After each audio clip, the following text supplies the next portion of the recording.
Okay, our afternoon speaker, Chuck Reithmeyer. He comes from a place that's about the exact opposite in terms of climate and geography as you can possibly imagine from here in Albuquerque. He's from the Chesapeake Bay, and then as we were doing the interview, we realized we had met at the 2008 conference. It was the Alternative Energy Partnership Conference in Jailbro's Mill. That was a very interesting, little known but powerful event. He's a certified master tech, ASE certified. He's been in auto mechanics about 30 years, a shop owner for 10 years, so he knows what's going on the workbench. He took some college courses in computer electronics, but mainly he's been out there working. He was concrete waterman at one time and has long had an interest in free energy. Let's welcome Chuck Reithmeyer.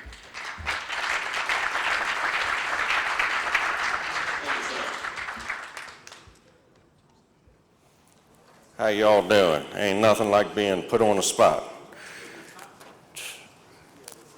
I got a lot to show you today, and this energy I've been working on is the forces of energy that we've been dealing with in the saltwater community in the Chesapeake Bay region for years. Living on the water and knowing the water, I'm on a boat practically every weekend, and I roam the Patuxent River and sometimes the Potomac River, and the Chesapeake Bay. I do a lot of fishing in the bay during the spring and the fall. Being around the water, we have always known electrolysis. Electrolysis to me was free energy. I understand the energy. I've been trying to get rid of the energy for years. We put zincs on our aluminum motors, engines to keep them from deteriorating. We coat the bottom of boats and steel boats to keep them, electrolysis from eating them up. And it just occurred to me that if we reverse this process, we can start gathering free energy. So that's basically where I came from, and understanding the water and how water works and how electrolysis works. If you're running a crab pots, okay, and we were running up to 300 crab pots with my cousin, and we put the zincs on a chicken wire crab pot and we drop it in salt water, and it'll live about 8 months. And we get a good season out of it, maybe a season and a quarter. We might be able to start the next season up, and then they're all over with. You have to replace them. If you go up past the 301 bridge in brackish water and you throw the crab pot in the brackish water, take the zincs off, those crab pots are gone in about a week. Okay, the difference between the salinity and the electrolysis in the zincs to the zinc galvanized chicken wire in salt water will last longer. You take it out of there, once they set up an electrolysis effect, the molecules in the zincs and the chicken wire rearrange. So when you stick them in the brackish water, what happens is the salts have gotten into the metals, and the electrolysis effect takes place and eats them alive. Okay, when the fresh water comes into salt water, it doesn't mix. It has a phasing. The phasing is when fresh water comes down into salt water, okay, it goes down underneath the salt water, and the salt water is actually a phase line where they will not connect. Okay, if you take hot water and cold water, the hot water will rise, the cold water will go in underneath of it. If you go in the Atlantic Ocean and you're headed to the Gulf Stream, you're in green water the whole way out, and then all of a sudden you got this wall right between the green and the blue water. I've stood there and looked at the wall, and it is amazing. You can go in the blue water and look about 150 feet down and go from here to that front row, and you're back in the green water. You can't see 10 feet. And it has amazed me all my years. So understanding the phasing of water, understanding salts and electrolysis, I had the idea to start working with the materials that we use in a reverse fashion. And with solar energy, solar is cosmic ray energy, and solar energy is the basis for all energy, and that I'm going to explain that a little bit better. I've dealt with the Rodin Coil, and I understand the math in the Rodin Coil.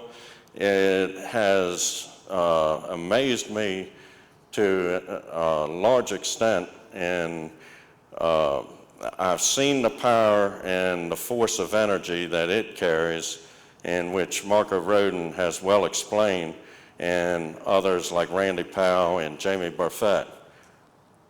This is an apparatus that I built in an arrangement of understanding the Rodin Coil and how the ether around and the vortex mathematics, how the design of the coil works, okay?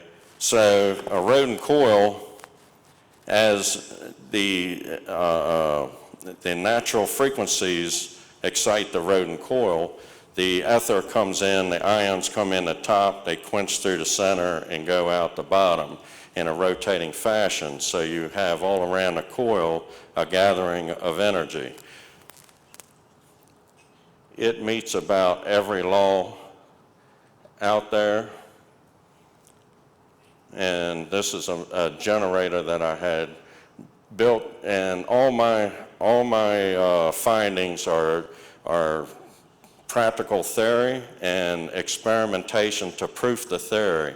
It's nothing that is, I haven't gotten to the point of saying, hey, but I've gotten to the point where this is for real.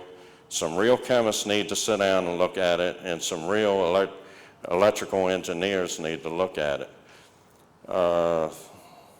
That's a coil that I built, and it is one amazing coil. I was in a hydrogen fuel meet, and I'm sorry to skip around because some of this is not in order, and we were really rushed, and putting this program together was really difficult. That coil there is a primary winding of 21 gauge copper, and it's 21 winds, and the top secondary is 12 gauge copper with 7 winds. And what that effect is 12 to 21, that's 9 phases away, and your 7, you have 7 parts of phasing versus 21 parts of phasing, which bring it together, bring the energy at a greater force into the potential difference. That's just a single design in how we do it. And this coil I'm going to experiment with, and I believe Jamie Barfett built this coil. If he didn't, it was one very similar to his design, and I'm going to try to show later on the effects, cause and effects, that this coil has the ability and the energy and bringing the energy together to make it happen. That's just it wrapped in tape. This is a Stubblefield coil that I worked on. This is the primary wrapping, the bifilar wrapping, and that's showing the wool, and then I have a slip tube over top of it in which I can adjust the frequency on the Stubblefield coil. It's showing 190.2 millivolt output, just wound without exciting it or anything, just sitting there. So that's proven that there's an energy force upon it. The energy force is upon the material and whatever materials you have, and the polling scale of difference in the material. Being it there would be zincs, steel, and copper. That's a World War II crystal radio set and a piece of pyrite. And I can gather electronic wave with no batteries, no nothing, and all my technology is based on not using any energy to make the energy. All my experimental, I've never hooked a battery to it, I've never hooked it to a wall to transmit energy. It all has resonated the energy on its own and gathered energy. I have a video clip showing that on YouTube, and you should be able to get to it by Captain Bay 77 to look at it. Problem is, we've had such short time, I wasn't able to get the video. We were trying to link to YouTube, but it won't work going through this building. So check that out and you'll be amazed. I'm getting a skip from Germany on a dipole antenna sitting in the backyard. Now, I tried that also on the Rodin Coil as well as the Stubblefield coil, and that is putting out 0.707 volts. And that's not hooked into anything. That was just adding the water to the coil before I started testing.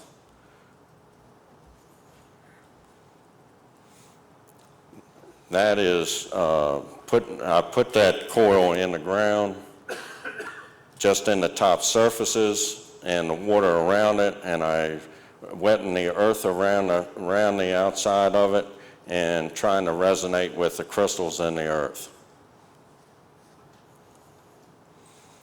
And that's just some of the capacitors and that I've used. So the Rodin Coil has been a tremendous benefit in adding to my theory, and what it's doing is it has the ability to manipulate and propagate the energy in which I'm capturing with the cosmic solar energy cells that I have taken the electrolysis from the boating industry to bring it into a cell form to try to catch the energy that we're trying to get rid of in electrolysis. This is one of the cells. It's reading 1.144 volts, 1.20 volts. Now this cell arrangement is nothing but coffee filters, charcoal, maybe sodium hydroxide in it, because I'm looking for the salts and I'm also looking for an electrolyte. This is in the dark. This is no sunlight on it, and it's charging. Now, hold on to that theory, because I'm going to tell you, that's very important. It's in the dark, there's no sunlight, and it's charging on its own potential, okay? And everything I show you here is going to come all back to water, because water is the most powerful energy on Earth. As Dr. Polak has speculated and cited, and now has determined that water is a crystal. Water is a crystal, as it is mercury, is an element, and water is in my proof and opinion here, I will make the statement that water is a piezoelectric, it's pyroelectric, and it's also ferroelectric, okay? So I'm proving it here. Now this is a cell stack with,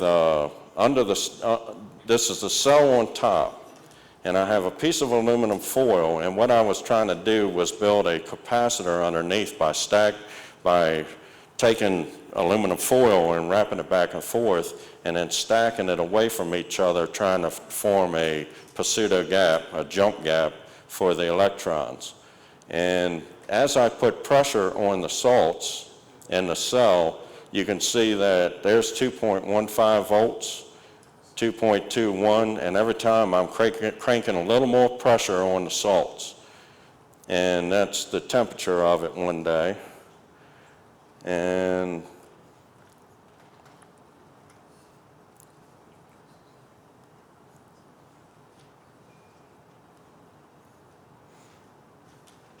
that's an experiment with a piece of silver rod, and I'm just taking and proving that the copper has an electron base, and what happens is the metal absorbs the electron energy from the atmosphere and charges the plate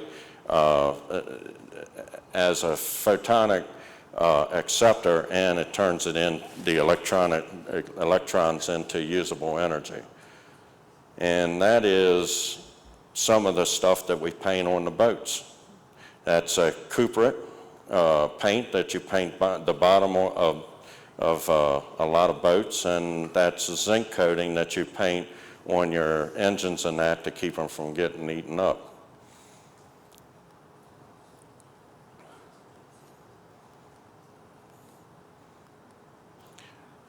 I've tried all kinds of materials, and what I came to understand is I experimented with materials that accepted the solar rays, the colors of the rainbow. Now, your eyes do not see color. Your eyes see frequency, pick up frequency. The color that the frequency that your eyes pick up, they pick up the frequency which is rejected by the item, and at that frequency it is a color, and your brain colors it that color, and that's how you see color. So with this concept, I said, well, what did the artisans use in the periodic table to get that color? We use all synthetics in that now. So cadmium sulfide is yellow, cobalt is blue, and brown is iron oxide, and red is selenium. So now you take the periodic table, and that'll give you the color of the rainbow, the frequencies, and then you're able to take and disseminate different frequencies, give you very variable power input and output.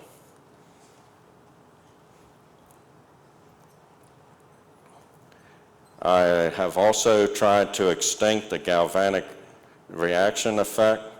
I came up with a way to do that, and I try little cells and then I make them bigger, because then I try to get the amperage up and capturing the amount of columns in order to create amperage.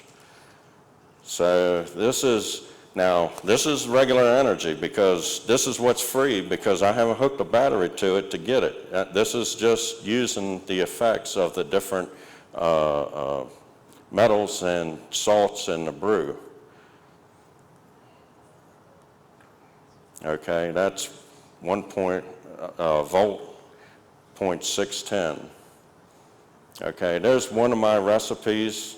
You can see I have spent a couple of years just playing with different stuff and trying to figure out what it is that makes this energy work.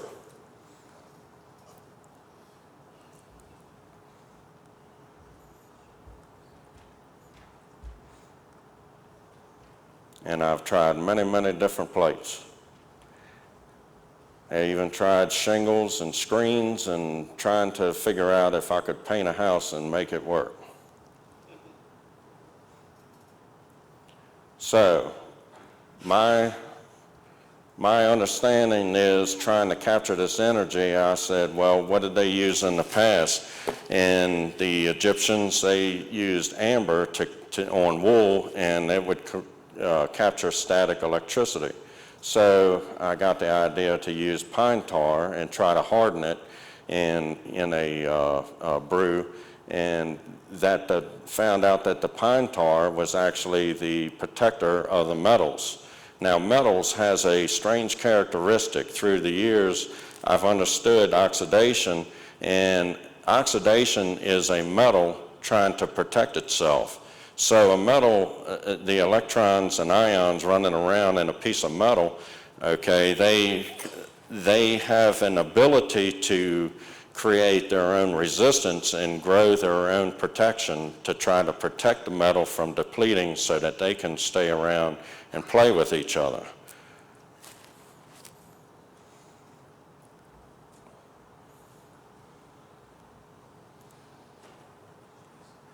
Now there's a cell that I took and stacked, and it's putting out 6.25 volts.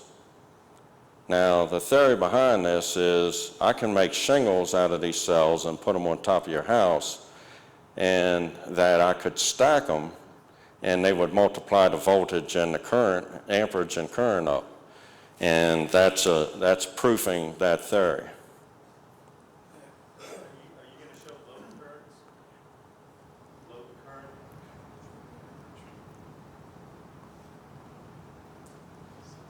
I have loaded it. I have built particular cells that have that I loaded and burned a light bulb for an LED light bulb, 2.3 volts for 4 days, and that proved my theory that it was possible, that the energy is there.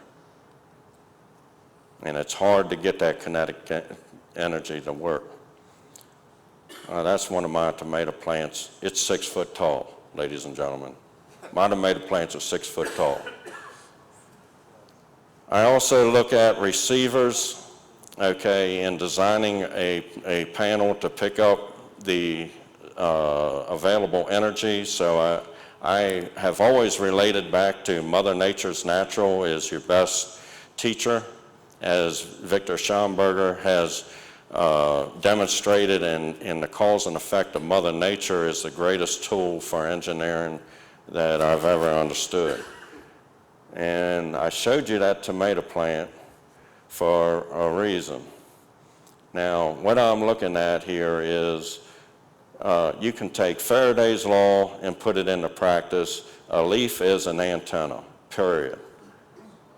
A leaf, its cells run vertical and horizontal, creating a generator effect to capture electrons of electricity. And that's how a plant survives and grows. And if you look, you see that the main vein, and no lines ever match directly. They always are offset.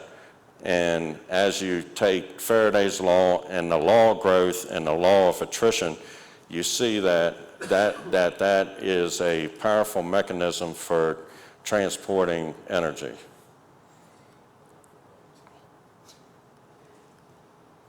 Now, I was out one morning with a cup of coffee in my hand and the dew was barely there, and I'm looking at this tomato plant leaf and I said to myself, my Lord, it's resonating the gold frequency, because all the antennas on that leaf on the one darker side were resonating gold. And that's not a very good captured picture, but if you looked at the original picture in high pixel, you can see the gold resonating. So, you know, it's just stuff like that sparks my interest that maybe we're doing things a little bit wrong. That the electricity that we're using today, and you see, we have tall antennas and we have short receiver antennas. And we have a spread every so often in the epidermis of the leaf.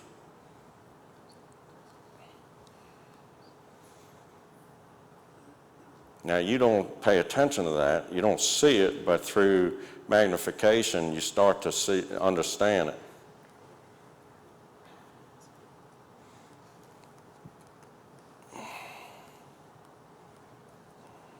Okay. Victor Schomburger, smartest man that I ever have read yet, and I've read them all. An egg is the most powerful energy form on Earth, and that is a trebuchet. And when I understood Victor Schomburger, I just understood that the egg was our road to the free energy. And there, right there, if you've ever been to the pumpkin chunking contest in Delaware, you'll see what I'm saying. Okay, what I want to try to understand, and I don't have my whole program together because it was short time, and I am independent. I work out my backyard in the laboratory and off a picnic table and trash can lids. What I want you to understand is water being the most powerful energy on Earth, all this energy is free energy. I didn't hook another energy source to gather it or create it, but I now understand it. Water. Water is in everything that makes up everything. All metals, all elements, all everything has H2O in it. H2O is part helium, hydrogen, and oxygen. And those molecules are also mild acidic as they break metals down and create metal salts. So that's where I was coming from with the electrolysis and metals protecting themselves and using different brews to try to make things work. Then at the end, my understanding was that water, which makes the crystals, which, as I understood it, the crystal was a transport structure of electrons and ions. So the water that builds the crystal makes erodes and corrodes the metals, forms a crystal lattice structure around it, trying to, just like your body is taking a disease and it grows a film around it to try to contain the disease, metals do the same thing. So water is encapsulated in the middle of it because it is a mechanism that's deteriorating the metal, and Mother Nature's natural, puts a coating around that water molecule to keep it from corroding it anymore. So what happens is the coating around it becomes a transporter of electrons and ions. The water can't get out. So when you induce the sun into frequencies into the copper, and the copper is a conductor of electrons, and the electrons build up, they excite them molecules of oxygen and hydrogen and get them vibrating, and then they create a piezoelectric effect in which the positive and negative poles happen, and just like your grill lighter, they run up and down the transporter of the salt crystals and the metallics, and they create energy. So what happens is you get the potential difference and create a battery. And that's how that's happening. So the sun beating on it will charge it. The heat from the sun charges it, pyro. And if you take the crystal and you bring it into the light and into the dark and into the light, it's ferroelectric, it flip-flops, okay? So now this is where how you can gather the energy off of water. And your grandmama's recipe for making soap back in the day is one of my big conclusions and breakthroughs. Soap is made out of potassium hydroxide or sodium hydroxide. And working on hydroxy, HHO cells, and running my truck off of hydrogen fuel mixed into the gasoline, I realized in the study of water that the potassium hydroxide was the best affluence to control the water. So electrolysis to create electrolysis to knock the hydrogen off the oxygen off the hydrogen and create your hydrogen fuel gas. Your hydrogen fuel gas is an electronic gas. It is charged. If you light this gas off, the explosion is a piezoelectric effect of the water molecules coming back together as they are working in a salt crystal arrangement, a little different way, a little milder, and that explosion is a plasma effect.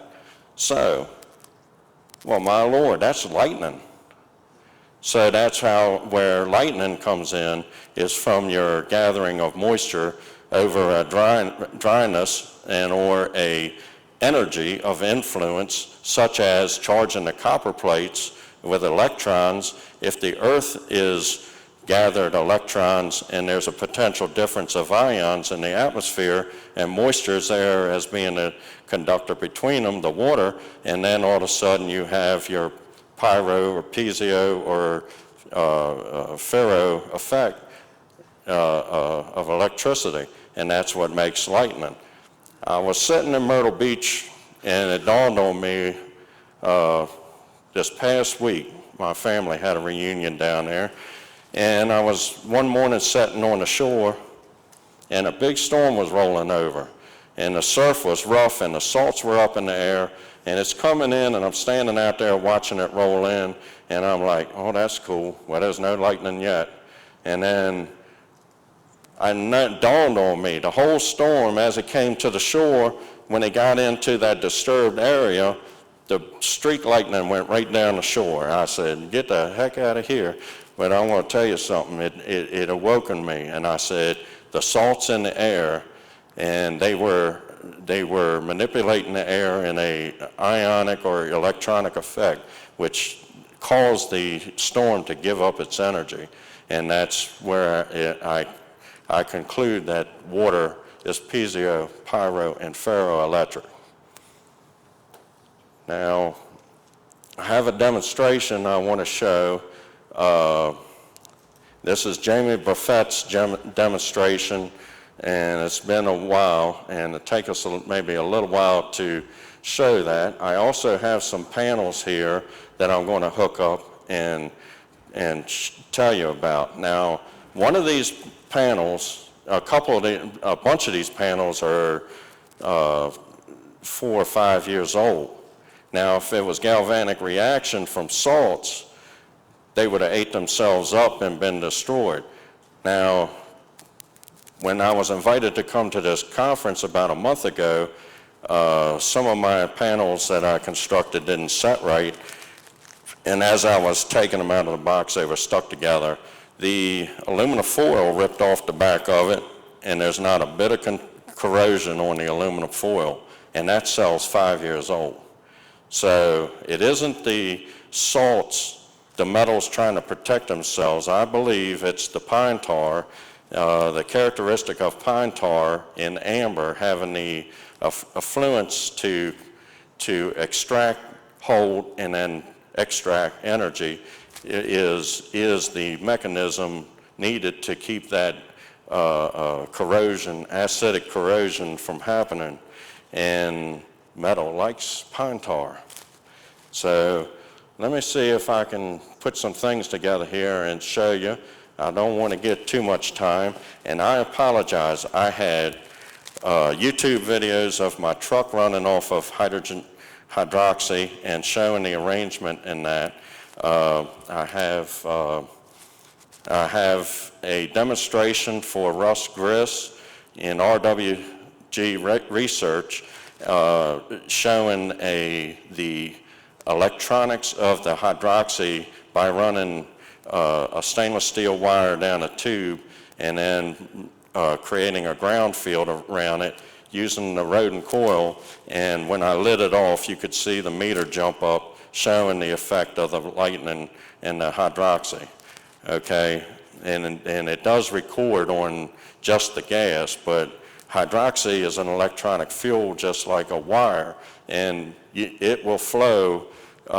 You can flow it anywhere as far as you want, and it won't come back together until you cause a piezo, excite the piezo electronics for the oxygen to come back to the hydrogen molecule. Let me see if I can put this together and and show you some things here.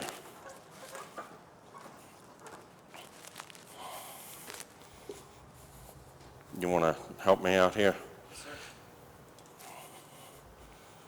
What do you want done, sir? Let's see if we can show the power of energy of the Rodin Coil and hovering this. I've got a neodymium, 1-inch neodymium light magnet, round magnet, and what we're going to do here is demonstrate the effects of the Rodin Coil,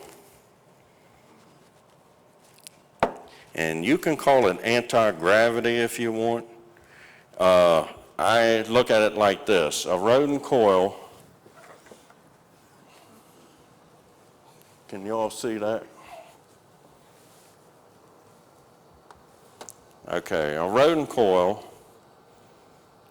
and how it's built is the vortex of power, the ions right now are coming in a funnel form, and they're quenching in the center, just like a quasar or one of those space-oriented features that you've seen before in NASA. And it's coming in, drawing the energy in, and then it's coming out, going in ionic and coming out electron. And it's doing like this, all the way around the coil. So we have this great big field around this coil right now. It's gathering, only to the potential of the metal in which the density is there. So we're going to show the power of this field effect.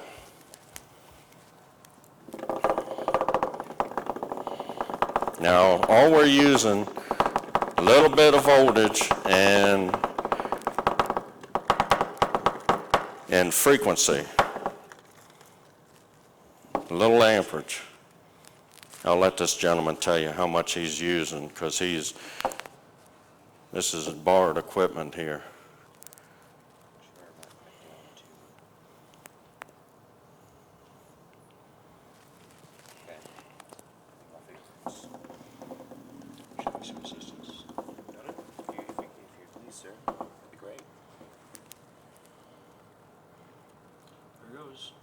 Now it's hovering. It's unstable at, Yeah. okay, let's see. You can see it hovering now. Yeah, let me see. There it goes.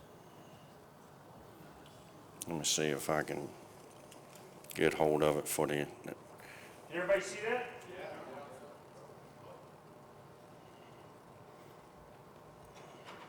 Just suspended right in the middle. Now, you can go ahead and drop it. Now, there's a gentleman, his name is Jack Schultz, and he has done a lot of fabulous experimental, and he's like an electronics engineer. He showed that ball spinning up at around 3,000 RPM.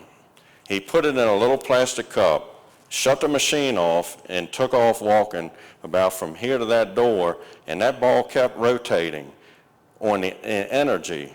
Now, let me explain the energy that I understand. And now I have finally understood what Tesla and Maury were trying to work with and determine. All things are charged. All things are made from water. All things are crystal of some sort and made into a compound of matter. Like likes like brings it together to form the matter in which it is. The matter is in a crystal form that has water in it. So as this energy is produced, what happens is this ball comes in tune with all the water in this ball comes in tune with all the water in all things around. So what happens is those molecules start getting excited from the energy being produced from that ball. And as that energy is produced, it's resonating at the frequency in which it is. Well, that's Floyd Sweet. Floyd Sweet determined that. He resonated a ferrite magnet at 60 hertz and for a period of time, and that 60 hertz carried on in that magnet for a number of years. And he produced a free energy machine with two, I think they were 2 by 6 inch or 4 by 6 inch ferrite, 1 inch ferrite magnets, and on aluminum stock. Now there was a little bit to do it, but he did it. Tom Bearden, which God bless him, he just received an award from the National Physics Association yesterday for his contribution to free energy, in which Tom Bearden was practically thrown out of the scientific lead, as others have been, for determining this free energy. Well, I don't have a formal education. I'm not a chemist. I'm not a scientist. I am a backyard scientist. I work off a picnic table, but I'm a mechanic, okay? Now, I've been rearranging electrons and ions all my life, okay? I've welded. I weld, I beat on things to get them apart. I've looked at stresses of metals. I know metallurgy by hands-on. I don't know the mathematical equations. I understand Faraday's law. I understand Ampere's rule. I understand the laws of physics, but I do not have the technical background, but that from sitting on my boat in the middle of the river, I understand Mother Nature and how she works. And I finally understand exactly how the energy determines in certain things. So that's my claim, that this energy, once it started resonating the frequency with all other molecules of water and other things, continues to keep this ball turning. Jack Schultz walked from here to those doors over there where he was at in his room, and the ball kept having an energy level come into it, because there's no way that ball would keep spinning past that table right there if you let it loose into the cup. And that, my friends, that is the energy I'm talking about, the ether energy that they talk about, that's having a field effect. And the way this energy operates is it's AC, it's DC, and it's also scalar wave. And that's what Tesla had determined and was talking about. Electrolysis is free energy. Hydrogen fuel, when I saw water burn for the first time, I went, get out of here, I live on the water. Power plant trucks coal down from the coal mines every day by a train load coming through the town, uptown. And I'm like, they got water pumping in the plants to cool it and shove it back out. Let's make some hydrogen fuel and run them plants off of. Well, let's talk about running automobiles off of hydrogen fuel. The hydrogen fuel, and I have run my own, subsidized my own vehicle on it, 94 Suburban, 12.4 miles to the gallon baseline. I've added the hydrogen fuel to it. I have not a scientific determination, and I'm not going to swear to this because I didn't do no scientific analysis, but 26 miles to the gallon was my estimated increase in fuel mileage. Not only that, the emissions cleaned up. The top of my pistons were clean because I took a scope and ran down the cylinder and looked at them. And all the carbon that was gone out of my engine. So we don't need to have carbon fuels burning, we need to have water burning. The problem with water burning is water explodes and then implodes. You saw the gas cylinder machines this gentleman had out here. Two gentlemen have been here at the conference, and they have a explosion and implosion that is actually shoving the piston and then drawing it back. And that's kind of where we need to go with hydrogen fuel. We need to redesign an engine around the characteristics of water, not fossil fuel. We need to get rid of the Arabs. Out of here, okay? We need to start paying attention to Schomburger. I have a bunch of pictures on a chip that John has over here. We didn't have time to put it on there. My point of this whole matter is the storms that came down southern Maryland from Irene were unbelievably devastating for the county I'm in. We had trees that were 450 years old go down. I cut trees, I would go on one lot, there would be 18 white oaks down, and I'm talking about they were about 1.5 feet to 2 feet round. Okay, you're talking about mature trees. Now, I understand we had an earthquake in the area. I felt it and all that. But the problem is we're cutting every live tree down, and I don't travel that much. And a few years ago, I finally got to travel out west here to Colorado and Phoenix, and there ain't no trees between us and those Appalachian mountains. And I said, that's amazing. And I just came in here, and there's hardly any trees. There's nothing but dirt and rock coming in here. And I said, and we got all the trees in the world, and they're falling down. There's millions and millions of board-foot lumber laying on the ground right now. Our government's so smart, they're going to help us get it out of there. I went to the people of influence, and they said, well, that's the farmer's problem. Well, no, it's your government's problem, because your government has allowed the livelihoods of mankind in the United States to dominate the forest and rip the forest down. In my area, and now it's starting to dawn on me why. Because in my area, when your sun is beating on you at 90 degrees, you walk up against a woods line and you get an air conditioner, okay? Here, you get 90 degrees, there's no air conditioner around, there's no woods. So you have no clue that what woods do for you, okay? It is a cooling effect, but all woods grow next to water.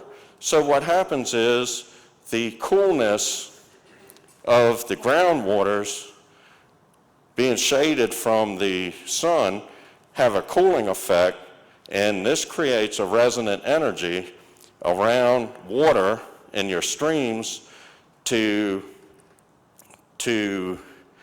reinvigorate the atmosphere around you. And we cut trees down like they're going out of style, and it's got to stop. You got to start listening to Schomburger. You got to start listening. He warned the country back in the day of the 40s and 50s, or 30s and 40s, and he warned the country, if you keep cutting the lumber the way you're doing, you're going to destroy the earth. And here we are. Our storms are so fierce right now, it's unreal. Just in the past 10 years, I bet we've had 4 or 5 storms, including Katrina, but not in my area. Katrina is the effect of cutting these trees down and deforesting. You have to have the cooling effect and the cooling property for the crystals in the water, and for water, the crystal itself, to remake itself and reinvigorate the atmosphere around us. Now let me do a little demonstration on these homemade cells and just proof in the pudding.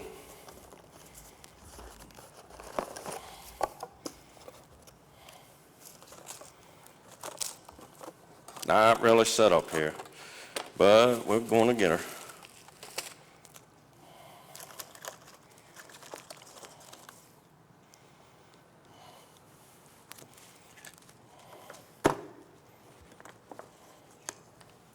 Let's see, can you see that? Can you see me now?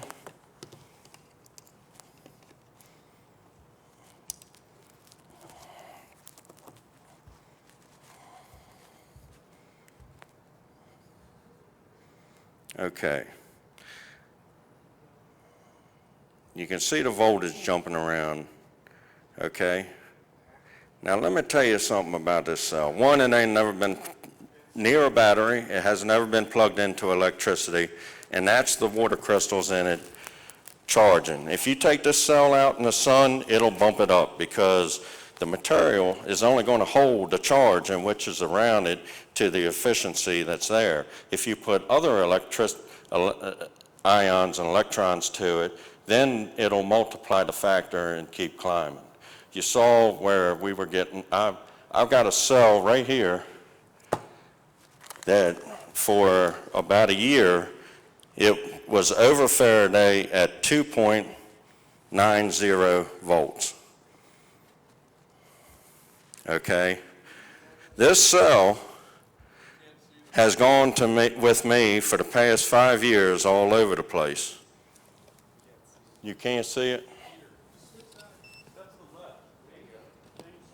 Wait a minute. Change. This way?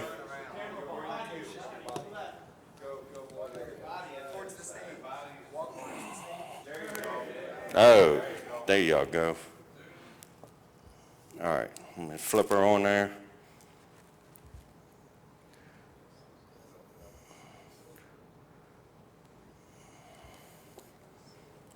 Okay. Now, y'all make me nervous.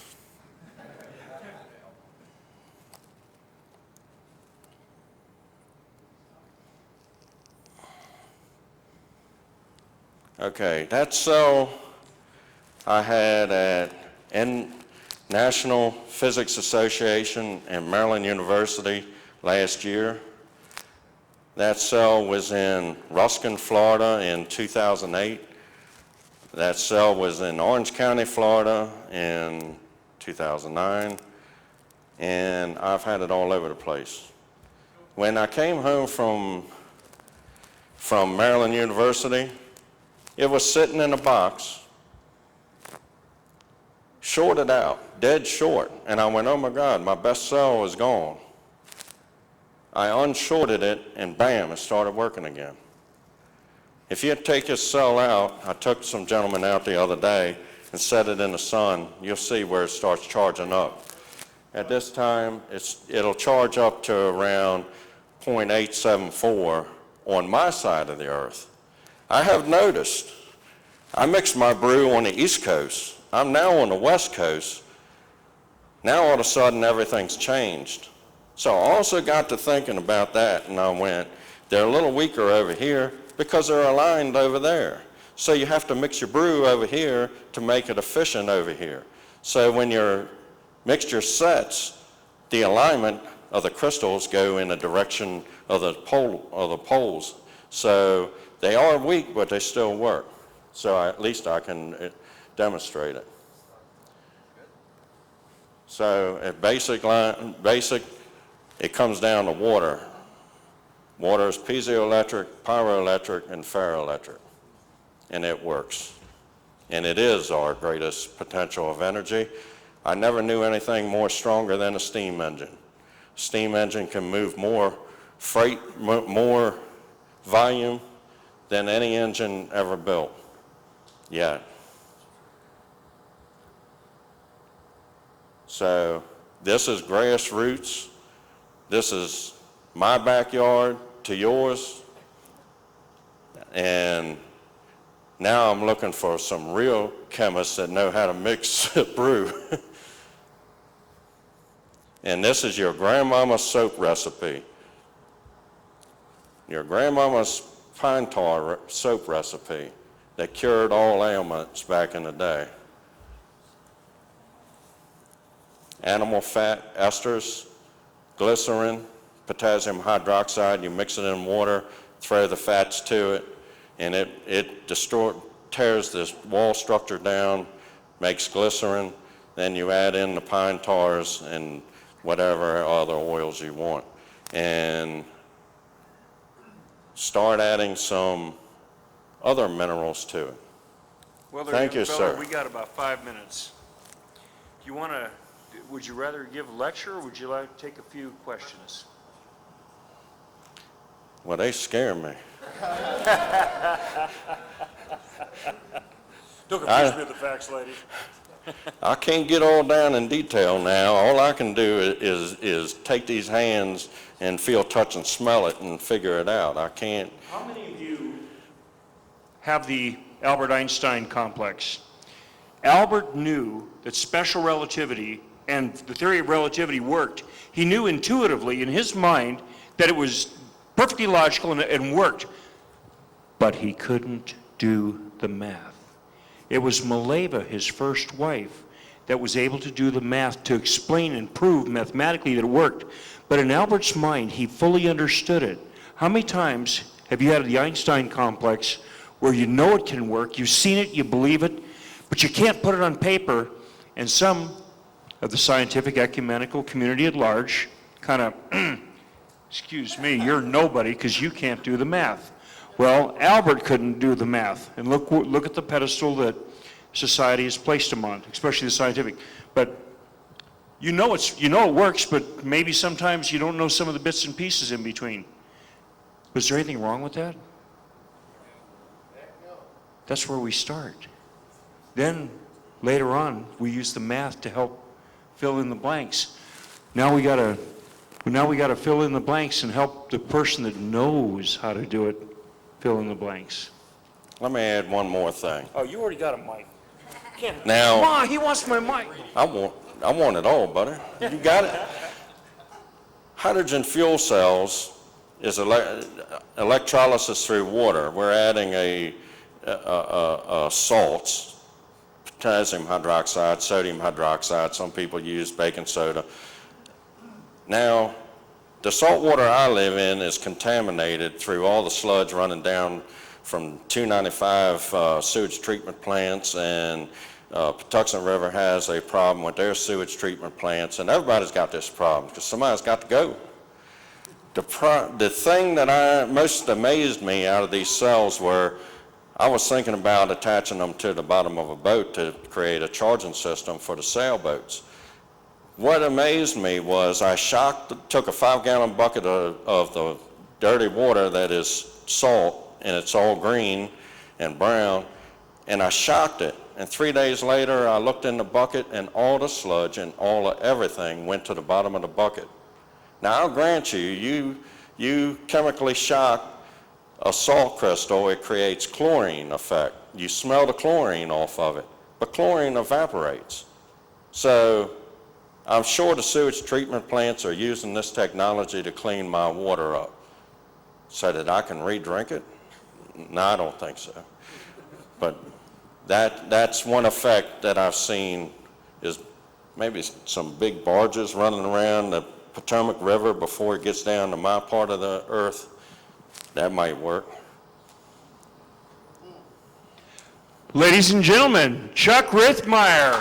Thank you. Oh, Chuck, one last, did you fully explain to them